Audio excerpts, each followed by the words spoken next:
Calculations ఉంటాయి. వాళ్ళ అవకాశాన్ని బట్టి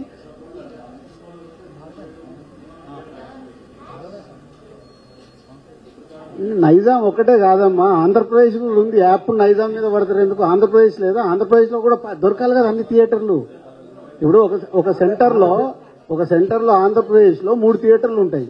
5 సినిమాలు వస్తే 3 కదా పడతాయి, 2 పడవు. ఎప్పుడు నైజాంలో నేను కనిపిస్తాను కాబట్టి నా మీద ఫోకస్ వేసేస్తారు. ఏకండలా అందరికీ జరుగుతాయి. ఎలా కంఫర్టబుల్ గా ఉంటే అందుకే రిక్వెస్ట్ చేస్తున్నాం. నాకు అవసరం లేదుగా ఛాంబర్ లో లీడ్ చేసి ఎందుకు రిక్వెస్ట్ చేస్తున్నాము? ఒక్కరు వెనకకి వెళ్లారనుకో కనీసం 4 సినిమాలకు కంఫర్ట్ అవుతుంది, కింద ఉన్న సినిమాలకు కంఫర్ట్ అవుతుంది. ఆ ఒక్క సినిమా మీరు ఏదని చెప్తారు రాజు గారు, ఎందుకంటే మీ మాట చెల్లుతుంది. అసలు ఎవరైనా మీరు అలా అనకండి. ఇమ్మీడియట్లీ ఏం చేస్తాడు, ఇక దిల్ రాజు గారి సినిమాని రావద్దన్నారంట, హెడ్ లైన్స్ మీరే పెడతారు. నేను అందుకే ఎవరికి చెప్పదలుచుకోలేదు. మేము మీటింగ్ స్టార్ట్ అయ్యే కంటే ముందు అనుకున్నది అది. ఎవరికి మనం చెప్పకూడదు, వాళ్ళ ఇష్టం. ప్రపోజల్ గా అందరికీ పెడదాము, ఎవరు వెనకకెళ్తే బాగుంటది, వాళ్ళకు కూడా బెనిఫిట్ అయ్యేలాగే. అవును సార్, ఇప్పుడు మీరు ఎవరన్నా వెనకకెళ్తే వాళ్ళకు బెనిఫిట్ అయ్యేలాగా వాళ్ళకు సోలో డేట్ ఇప్పిద్దాం. అప్పుడు ఏమవుతుంది, ఒకటే సినిమా వచ్చినప్పుడు వాళ్ళకి అడ్వాంటేజ్ అవుతుంది. అదే ఆ సినిమా ఏ సినిమా కావచ్చు సార్, అది మనకు తెలియదు. అందరికి చెప్పాం, అందరికీ ప్రపోజల్ ఇది. అదే 26th రావచ్చు, 26 జనవరి ఖాళీ, సెప్టెంబర్ 2 ఖాళీ, మార్చి 7 ప్రస్తుతానికి ఇంకా ఖాళీగానే కనిపిస్తుంది. వెనకాల ఇన్ని ఖాళీ డేట్స్ ఉన్నాయి, లేకని రాదు.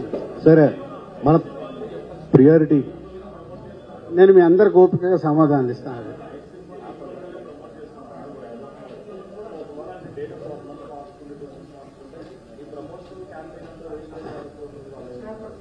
మనం హిస్టరీలోకి వెళ్దామా? 6 3 నెలలు 6 నెలలు పోస్ట్ పోన్ అయింది, ఆగలేగా. సలారు పోస్ట్ పోన్ అయింది, ఇరగదీస్తుందా లేదా? జనాలు రెడీగా ఉంటారు. అసలు అది మన అపోహ, ఇలా చేశాము అలా రాదేమో ఇలా రాదేమో.